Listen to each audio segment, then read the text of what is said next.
FSG's position on Liverpool's sale revealed. Amid Elon Musk's interest, Fenway Sports Group, FSG, the current owners of Liverpool, have reportedly expressed that they have no interest in selling the club to the controversial billionaire Elon Musk. Musk's interest in purchasing Liverpool was revealed during an interview with his father, Elon Musk, on Times Radio on Tuesday. Initially, Musk Sr. hesitated to comment, saying they'll raise the price, but eventually shared his thoughts on the family's ties to Liverpool, including how his mother was from the city and how they knew quite a few of the Beatles. However, the prospect of Elon Musk, who played an early role as an investor in Tesla and famously acquired Twitter for $44 billion, buying Liverpool seems highly unlikely. Following the interview, The Times reported that FSG is not looking to sell Liverpool, and there has been no communication between Musk and the group led by John W. Henry regarding a potential sale.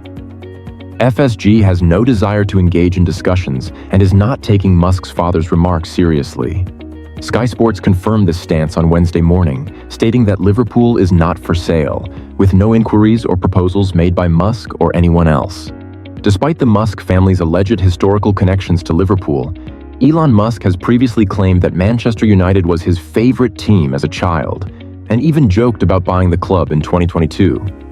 FSG, which initially acquired the club from unpopular owners Tom Hicks and George Gillett in 2010 for $300 million, has seen Liverpool rise to the top of both English and European football over the past 15 years. Liverpool was recently valued by Forbes as the fourth most valuable football club in the world in 2024, worth an estimated 4.3 billion, behind Real Madrid, Manchester United, and Barcelona. While Musk's personal fortune is thought to be around 340 billion, the financial gap is not the main concern. FSG had sought external investment for Liverpool in recent times, selling a minority stake to American firm Dynasty Equity for between $82 million and $164 million in 2023. However, the owners have consistently stated that they do not wish to relinquish majority control. Virgil van Dijk furious over missed red card and confronts referee after Tottenham defeat.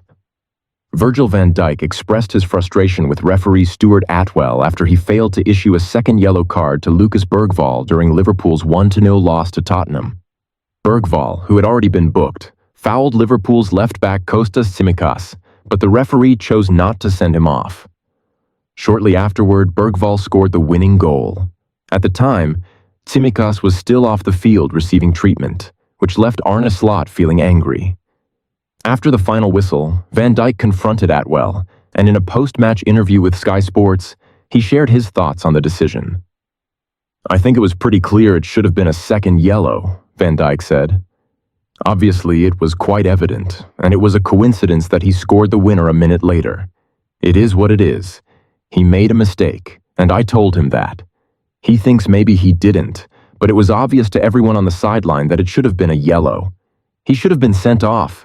There was a linesman, a fourth official, VAR, and the referee, and yet he didn't get the second yellow. I'm not saying it's the reason we lost, but it was a huge moment in the game." For the first time since Arne Slot took over at Anfield, Liverpool has gone 2 matches without a win, and Van Dijk admitted that the team was not at its best. Following their 2-2 draw with Manchester United on Sunday, they struggled to find their rhythm against Spurs. When asked about the reasons behind the loss, Van Dijk explained, "We were up against an intense team with strong attacking players who made it difficult for us, always running. We created some good moments, not clear-cut chances, but enough opportunities where we could have scored. Unfortunately, we didn't. It's a bit cliché, but it's only halftime in the tie now, and I'm looking forward to the return leg at Anfield." Arne Slot explains Jarell Quansah's substitution, providing injury relief for Liverpool. Arne Slot has shed light on the reason behind Jarell Quansah's early withdrawal during Liverpool's 1-0 loss to Tottenham, clarifying that the young defender did not sustain an injury. Quansah made his 6th start of the season on Wednesday for the Reds in the first leg of their Carabao Cup semi-final. However, just 30 minutes into the match, he was substituted, with Wataru Endo replacing him on the pitch. Despite playing for only half an hour, Quansah had a strong performance, leading both teams in clearances 3 and recoveries 4, while also winning all of his duels and tackles.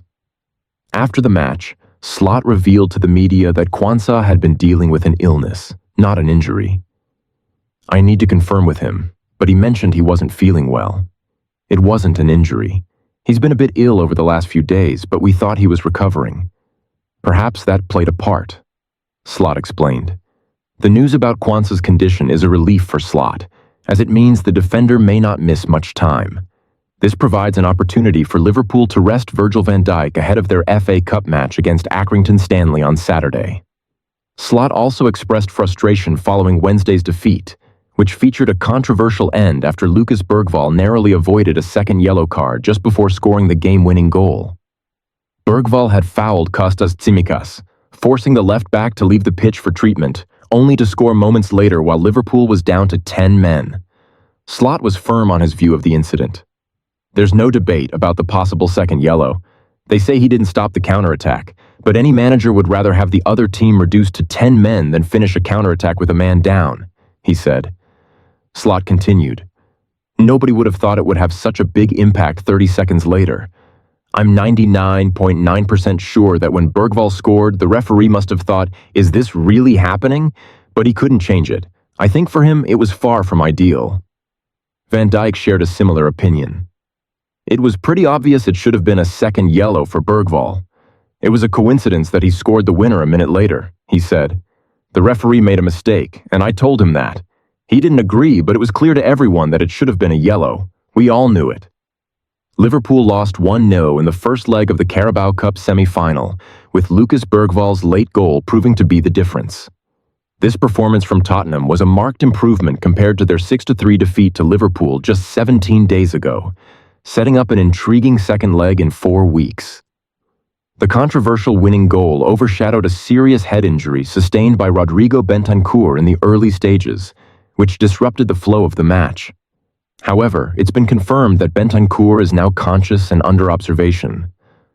Postecoglou provides update on Bentancur's condition.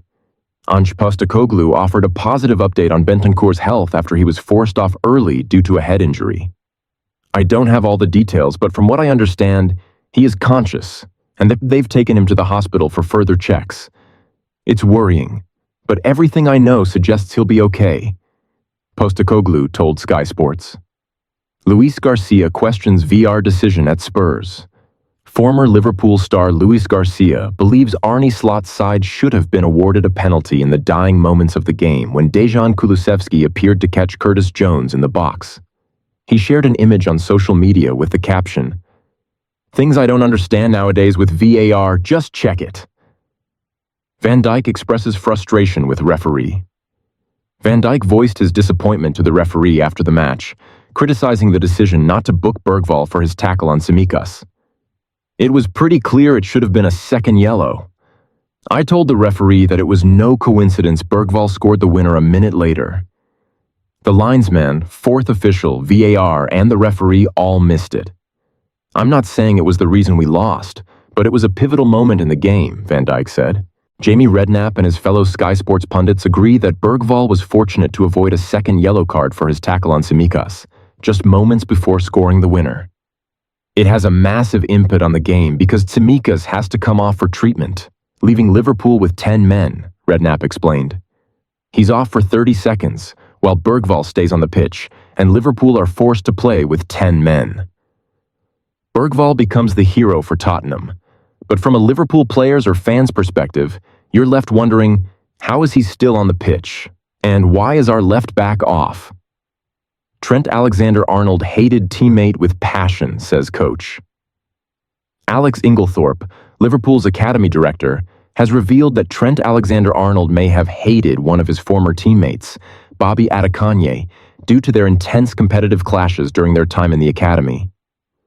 Inglethorpe, who has been with the Reds Academy since 2012, watched Alexander-Arnold rise through the ranks, making his first team debut in 2016. The right-back has since gone on to achieve major success, including winning the Premier League, Champions League, and other prestigious trophies with Liverpool. Inglethorpe credits much of Alexander-Arnold's success to his confidence and technical ability. However, he believes Adekanye's immense self-belief may have created tension with the 26-year-old defender. Adekanye was incredibly confident, always telling Trent what he was going to do, Inglethorpe said. You could see Trent disliked it intensely. They were extremely competitive, and if you're sparring or practicing, that's what you need. Adekanye, now 25, left Liverpool in 2019 and moved to Lazio on a free transfer. He currently plays for Go Ahead Eagles in the Eredivisie. Meanwhile, Alexander-Arnold has established himself as one of the world's most creative defenders, despite criticism over his defensive weaknesses. This was likely his first real challenge in his career, Inglethorpe added. It's when you face adversity that you learn the most about yourself. Trent faced it head-on, adapted to a new role, and responded in true Trent fashion, proving a point with his performances. Liverpool's road to Wembley. Liverpool is just 2 games away from another Wembley final. But first, they must overcome Tottenham before Arne Slot can begin thinking about securing his first piece of silverware at Spurs. The Reds head to North London for the first leg of their Carabao Cup semi-final later tonight, continuing the defense of the title they won last season under Jurgen Klopp. Liverpool will be hoping to repeat their dominant 6-3 victory over Spurs last month, though a much-changed Tottenham side could offer a different challenge. The match kicks off at 8 p.m. in the UK, which is 12 p.m. Pacific Time and 3 p.m. Eastern Time, at the Tottenham Hotspur Stadium. Stuart Atwell will be the referee, and, unlike earlier rounds, VAR will be used in the semi-finals and final, with Paul Tierney overseeing the reviews. This season's semi-finals will trial a new VAR system, with referees announcing overturned decisions to the crowd after review. Is the match on TV? Yes. In the UK, the game can be watched on Sky Sports Main Event and Sky Sports Football, with coverage starting at 7 p.m. Streaming will also be available on Sky Go. In the USA, the Carabao Cup can be streamed live on Paramount+, which will provide live coverage of this match. Highlights will be available on YouTube, and Liverpool.com will provide updates throughout the game. Paramount Plus offers plans starting at $7.99, allowing subscribers to stream movies, shows, and live sports such as the NFL, UEFA Champions League, and more. Where can I catch the highlights? Liverpool will make highlights available on LFCTV Go, as well as on their other official channels. The key moments and goals will be posted online shortly after the match. You can also follow live updates on Liverpool.com, on social media channels like Twitter and Facebook, and watch the post-match press conferences on the Blood Red YouTube channel. Early team news. Dominik Szoboszlai is expected to miss tonight's game, with Arne Slot revealing in his pre-match press conference that the midfielder is still dealing with the illness that kept him out of the recent match against Manchester United.